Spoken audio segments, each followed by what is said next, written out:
So let's do the chanting straight away. Namo Tassa Bhagavato Arahato Samma Sambuddhassa. Namo Tassa Bhagavato Arahato Samma Sambuddhassa. Namo Tassa Bhagavato Arahato Samma Sambuddhassa. Buddham saranam gacchami, Dhammam saranam gacchami, Sangham saranam gacchami, Tudiyambi Buddham saranam gacchami, Tudiyambi Dhammam saranam gacchami, Tudiyambi Sangham saranam gacchami, Tadayambi Buddham saranam gacchami, Tadayambi Dhammam saranam gacchami, Tadayambi Sangham saranam gacchami. Namo Buddhaya, Namo Dharmaya, Namo Sanghaya. Namo Buddhaya, Namo Dharmaya, Namo Sanghaya.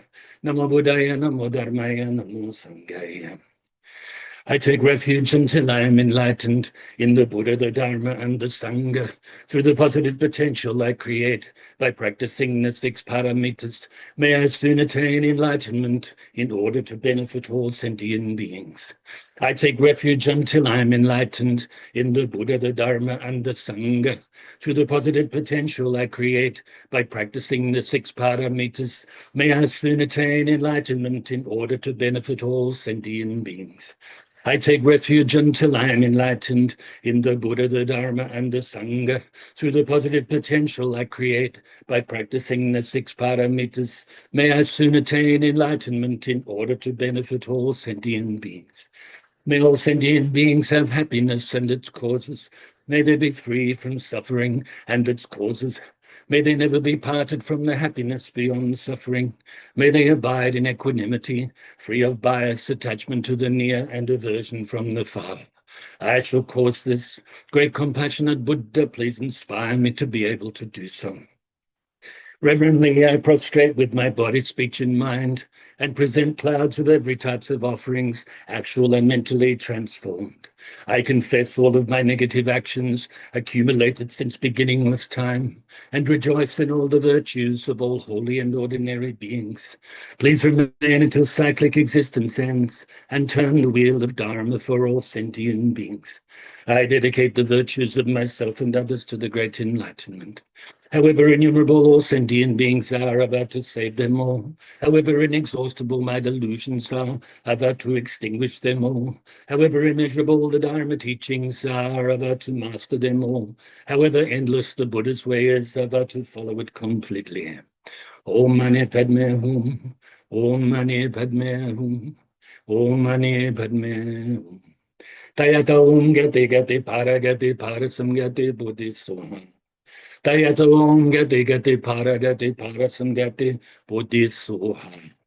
Tayata Om Gati Gati Parasam Gati Bodhisoha. So like I said before we started recording, happy Vesak to everybody. Happy Buddha Purnima. The merits of the Buddha. Creating, accumulating these merits by practicing the Dharma and really respecting, paying homage to the Buddha, birth of the Bodhisattva to become a Buddha in that life. Some traditions we believed already a Buddha and put on a show for us, really, so that we could learn impermanence, the suffering nature of samsara, and learn no self, or learn to perceive emptiness of self and nirvana. And of course, the Enlightenment, 35 years after he was born, and then 45 years later, passed away. Again, teaching impermanence and satisfactoriness and emptiness of self. Some people believe the Buddha, they take it literally and say what's written in some scriptures and says, or some records. The Buddha ate a very rare mushroom and was poisoned. Well, on the outside, maybe like that, but actually the reason the Buddha passed away at that moment, at that time, was because of our karma, our collective karma, had run out to have a Buddha in the world. Of course, our collective karma was so immense that we had a Bodhisattva born and a Buddha born into this world. And so fortunate. But we created that, or especially the beings that were around that area at that time, created these causes, these auspicious causes, auspicious results of having a Buddha attain enlightenment and turn the wheel of Dharma. So put the teachings, or give the teachings, I should say. And of course, it's up to us to listen to the teachings, contemplate the teachings, absorb our mind with the teachings by practicing them, you know. We have to practice, otherwise it's like you have a nice, nutritious meal in front of you, but you don't eat it. You know? Like you're thirsty and you have really nice fresh water in front of you, but you don't drink it. So we're very fortunate, you know. So the Buddha's, these three occasions, major occasions in the Buddha's life of the birth, enlightenment, and passing away, we commemorate on Vesak Day. Some traditions have different dates for the enlightenment and for the passing away, but generally we agree to commemorate on this one day, this full moon night or day of Vesak, the fourth lunar month, Vesaka, and the full moon day, one night. Okay, so that is a Vesak, and as you know, I wrote the musical Birth of the Buddha, also commemorating the enlightenment of the Buddha. I wrote the Enlightenment of the Buddha musical, and also the Universal Love of the Buddha musical, story about the Metta Sutra and how it came to be, when, where, and why it was taught. And so basically, if you think about passing away, like I said, some people believe it, take it literally. Buddha, you know, that was the end of his life. So he attained nirvana with remainder to begin with, and then without remainder, no body, you know. But if the other traditions maybe believe the Buddha was already a Buddha, we perceive as we perceive. Some higher sort of realized trainees on the Dharma path would perceive the Buddha as being a Buddha already, maybe intermediate, perceived as great, virtuous Buddha, maybe lower, perceived the birth, growing up as a teenager, and so on and so forth, okay? So, so in one way, you could say for most Theravada traditions, the birth is the most important aspect of these three aspects. And from most Mahayana traditions, the enlightenment, or sorry, I should say the enlightenment for the Theravada tradition and the birth for the Mahayana tradition, because already a Buddha and manifesting again in this life to teach living beings. Okay. What else can I say about that? So it's, in a way, you could say controversial. The Buddha passed away 80 years old like that because of our karma. It was gone, the good karma to have a Buddha teaching us right in front of us at that time. It's also said that the Buddha, if he was asked to teach for longer, he would have. But young Ananda, his student, forgot or didn't ask him. And even though he was willing to continue.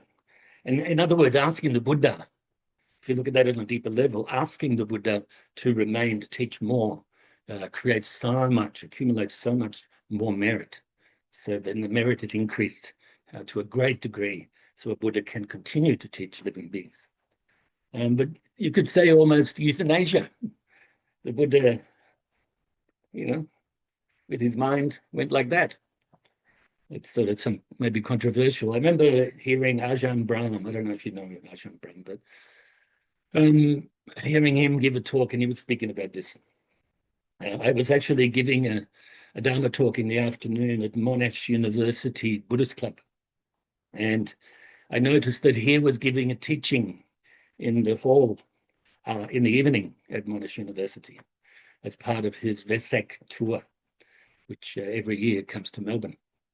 for a little bit, maybe a week or so. And so I stayed back after I gave the talk on the four immeasurables, I remember. And, so I listened to his talk. And he spoke about that. And he said, this may be controversial, but if you think about it that way, the Buddha was in the world through compassion. Maybe left the world through compassion. Birth, compassion. Enlightenment, compassion. All of this play, you could say, this theater production, in a sense, happened due to the Buddha's compassion. Of course, based on supreme wisdom, the enlightened mind of a Buddha, the Dharmakaya, embodiment of truth body, which is a result of the great bodhicitta, the ultimate bodhicitta, the supreme wisdom and the compassion that flows from it. Then we have the Rupakayas, the two of them, that come from compassion, basically. They have some Sambhogakaya, the radiance body, and Nirmanakaya, the emanation body, where the Buddha teaches us from. We can perceive this body. And of course, the radiance body, Sambhogakaya, it's like through vibe. It's also said it's the subtle body that great bodhisattvas learn from Buddhism. Of course, we realize these three kayas when we attain enlightenment ourselves. The Dharmakaya is already there. We have to unveil it. We don't have to go and buy it in the supermarket. Don't have to go and develop it as such. Some people would believe that we have to develop it, but we actually have to put the Dharma into practice to develop the conditions that we need to be able to unveil it. Okay? Unveiling the Buddha nature.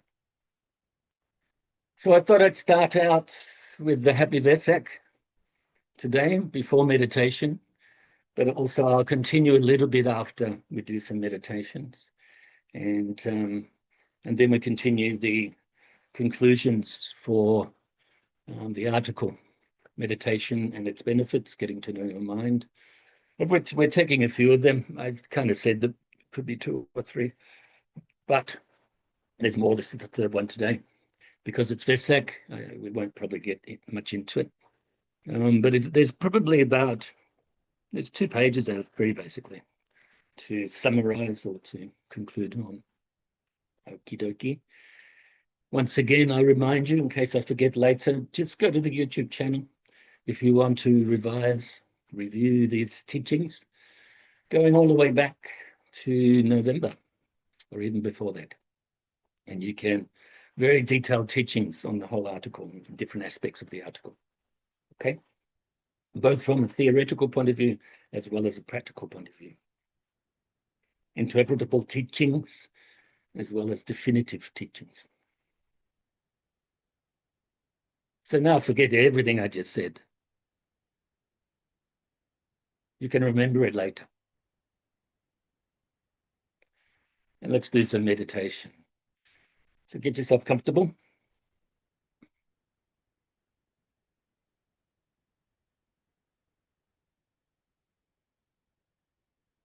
Bring your mind inside your body.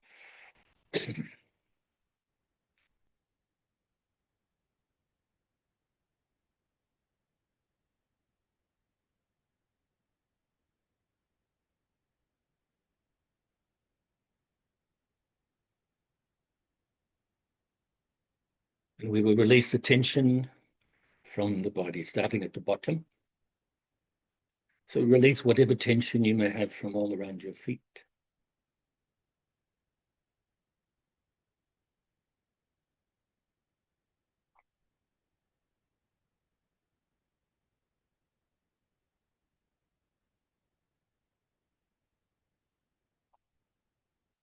And your ankles and lower legs.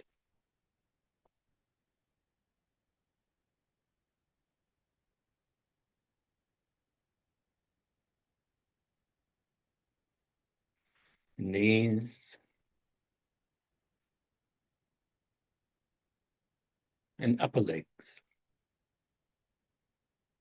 up to your midsection.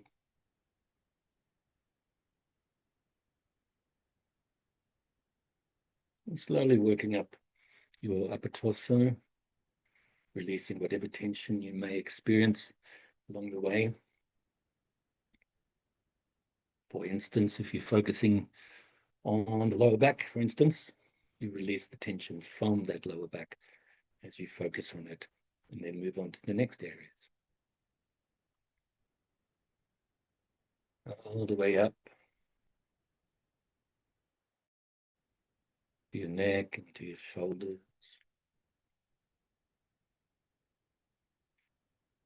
And all the way down your arms to the tips of your fingers.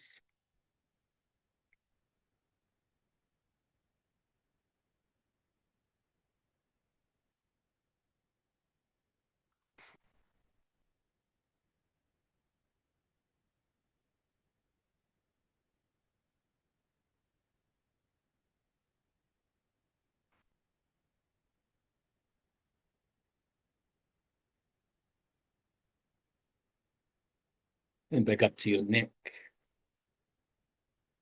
And release from all around your neck and all around your head, of course, including your face, up to your crown of your head.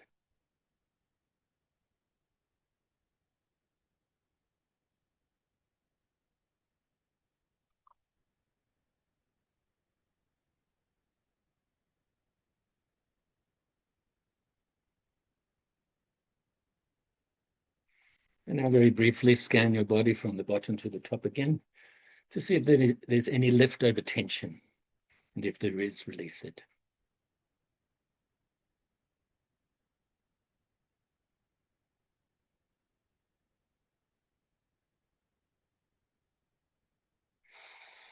Now bring your focus initially to the tip of your nose and follow the feeling of the breath as you breathe in your nose all the way into your lungs, then back out your nose again.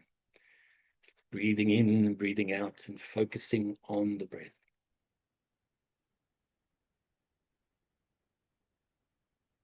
Or more specifically, the feeling of the breath.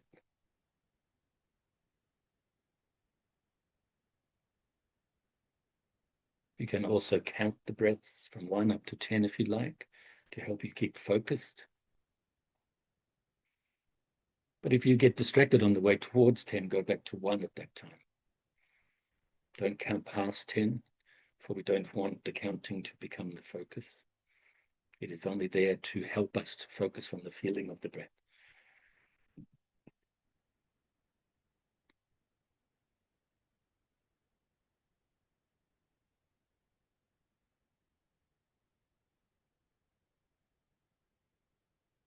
So as we practice, if any thoughts arise or mental activity arises, don't cling to it and grasp at it.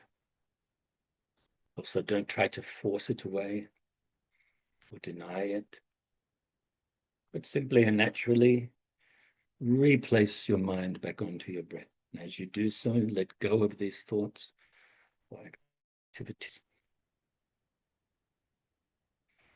And if your mind becomes sleepy or dull, wake it up a little bit by refocusing onto your breath more brightly.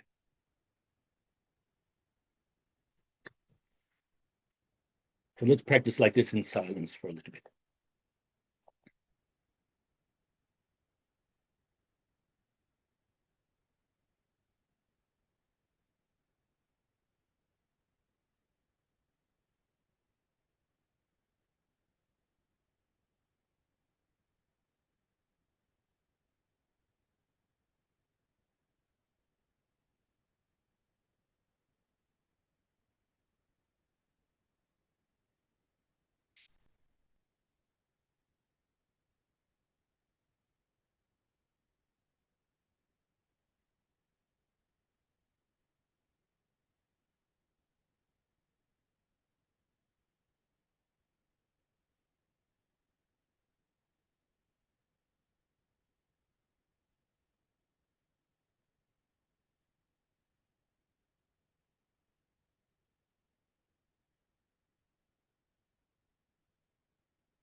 And now we can feel pleased with ourselves and fill ourselves with universal loving kindness, friendship and goodwill.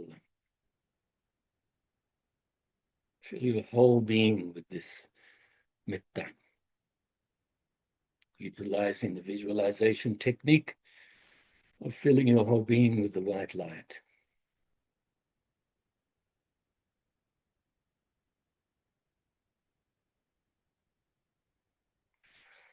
Fill yourself with so much love and kindness. Really feel it too.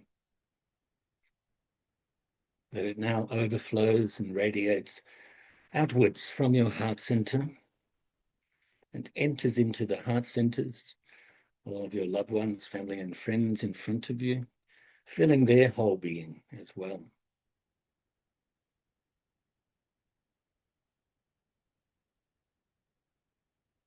I wish that they have happiness and the causes of happiness, that they are free from suffering and the causes of suffering, and that they are peaceful.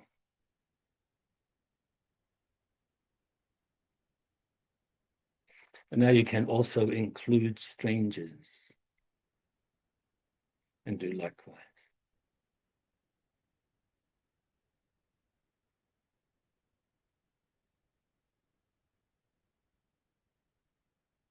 And also those we may regard as enemies, and do likewise.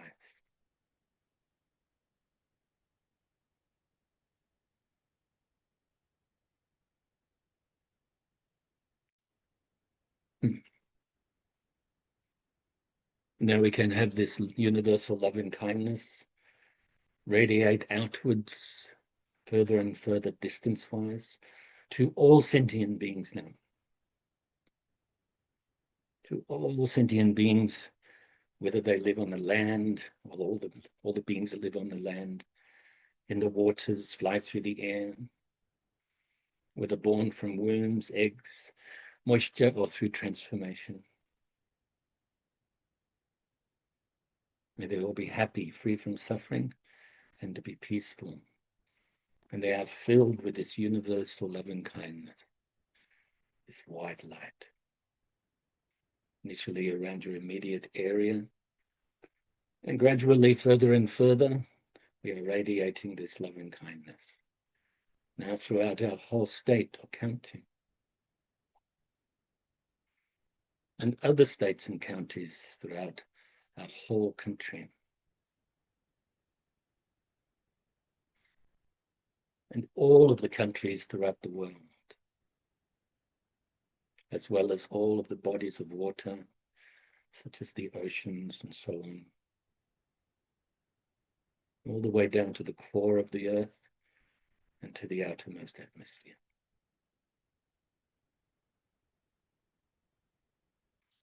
And beyond this planet alone, throughout the whole solar system.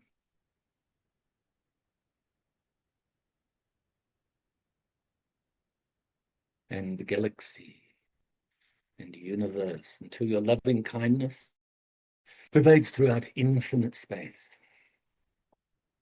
And now for a short time, we will switch techniques to the Tonglen, or giving-taking meditation. So sitting with yourself, obviously, and imagine and visualize in front of you innumerable sentient beings of all different types.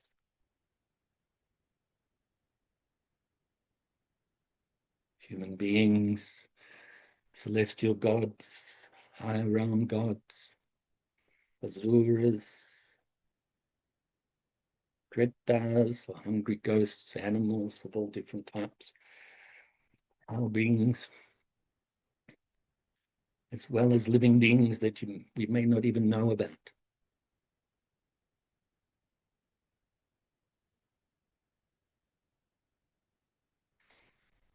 And from our heart center, as we exhale, as we breathe out, comes white light, which represents all of our goodness, merits, everything we find pleasing, etc.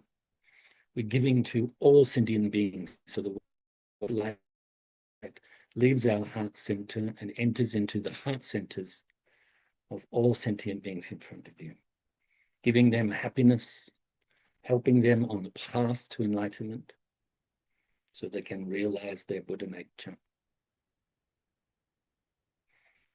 as well as helping us give up attachment, give up self-centeredness.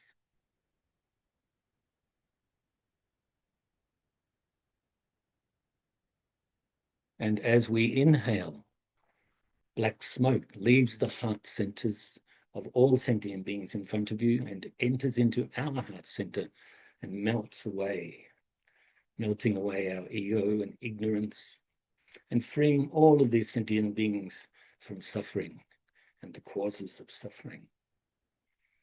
So as we breathe out the white light. As we breathe in the black smoke. So let's practice like this for a short while.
Once again, we can feel very pleased and rejoice in our merits. Let's do the dedication prayer. Due to this merit, may I soon attain the enlightened state of the Buddha, so that I may be able to liberate all sentient beings from their sufferings. May the precious body Chitta, not yet born, rise and grow. May that born have no decline, but increase forevermore. And may the precious view of Shunyata, not yet born, rise and grow. May that born have no decline, but increase forevermore. Namo Buddhaya, Namo Dharmaya, Namo Sanghaya. Namo Buddhaya, Namo Dharmaya, Namo Sanghaya. Namo Buddhaya, Namo Dharmaya, Namo Sanghaya. Special taking refuge in the triple gem for Vesak. And remember also to practice, maintain this body chitta intention. It's very important that we have this great heart of compassion. It will help us to develop the conditions as mentioned before, so that we can unveil our wisdom, unveil our true nature, our Buddha nature. So I'll see if I can remember the lyrics of the birth song without singing it, without a guitar in my hand. Actually, I haven't had the guitar in hand for quite some time. I need to pick it up, I think. Make sure that I'm not forgetting how to play. In my mind, I don't forget anything, but it's that, exactly. It's the fingers, from the point of view of not having calluses anymore like I used to, and also on the finger picking fingers. But also the flexibility, recently, I think maybe a few months ago, I played a couple of songs for my uncle using WhatsApp, because Skype is no longer. And it's quite funny, actually. The thing we have now instead of Skype is called Team. And so we get on that, but it doesn't pick up the musical instrument. It doesn't pick up the guitar. My uncle just said he could just hear my voice. I don't know why that is. Maybe it's to do with copyright. They're worried about being sued or something. I don't know. Anyway, so yeah, I did pick it up, and yes, I played some things that were quite integral, and just a fraction behind everything. My mind was there, but my fingers were really slow. So anyway, Just thought I'd share that with you. Don't let that happen to your Dharma practice, okay? Keep it up. Keep up the Dharma practice. So, okay, the birth song. After an extraordinary dream, it came to be. The queen had conceived and was with child. All rejoiced in anticipation of the coming royal birth. Peace and love reigned throughout the nation, heaven and earth. So the queen and attendants began her journey to her childhood home, as was the way in days gone by. As they reached the gardens of Lumbini, filled with flowers and singing birds, the moon was shining brightly high in the sky. Knowing her time was near, she said, I can go on no more, so lay me down by the lake to give birth by the shore. All rejoiced in anticipation as she leaned against a knowing tree. The prince was born in that moment painlessly. Heavenly music filled the air. Heavenly flowers rained down upon the earth. Rainbows appeared in the sky. Peace was felt throughout the land. The earth stood still with understanding, and nature smiled. Amazingly, the child did stand, took 7 steps, with each appeared a lotus flower. All rejoiced with realization. This was no ordinary child, as he so boldly proclaimed. This is my last birth. I am the foremost in this world. I will lead and guide you. I am the highest. Now there is no rebirth for me. I will teach the truth. It seemed all of nature knew the child born there to show the way and set us free. So let us live with love and patience and understanding in all relations.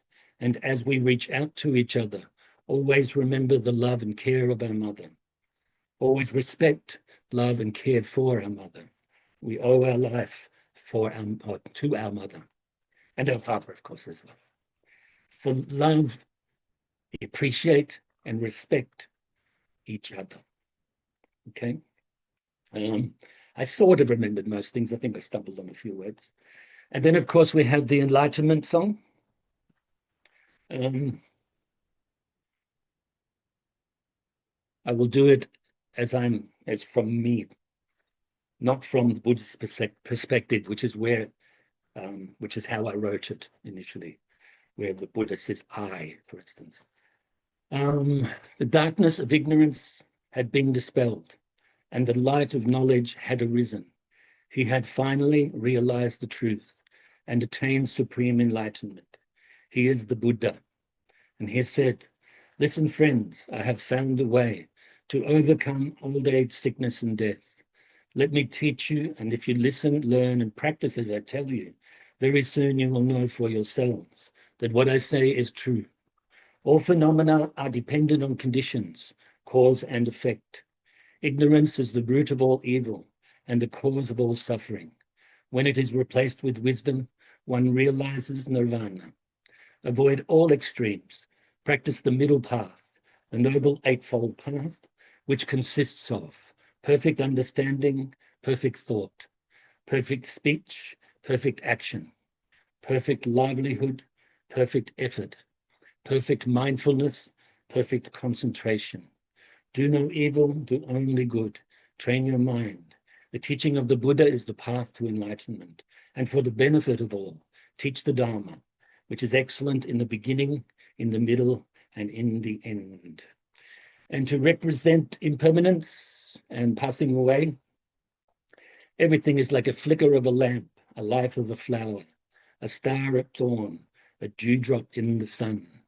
Everything comes and goes, no space, no time. No thing knows everything. Let it go. Don't hang on to the past. No one owns anything. Everything is like the changing of the tides, lightning in a summer cloud, a bubble in a stream, a phantom and a dream. Thus shall we think of all this fleeting world. Sadhu, sadhu, sadhu, Namo Amitabha Buddha, Namo Amitabha Buddha, Namo Amitabha Buddha. And you can see, I can't see Mum anymore. Forgot to put some light on for her. You can see the days are getting shorter. You can see your glasses in your hands. Anyway, so we've only got a couple of minutes left. I know we started a few minutes late today, so that's why we're going a little bit later.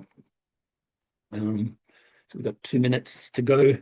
So I'll just reiterate the last paragraph from last week. So once again, happy Vesak, and I say ahead of time, I rejoice in your meritorious goodness and rejoice in your practice and your sharing of the Dharma and your good vibes.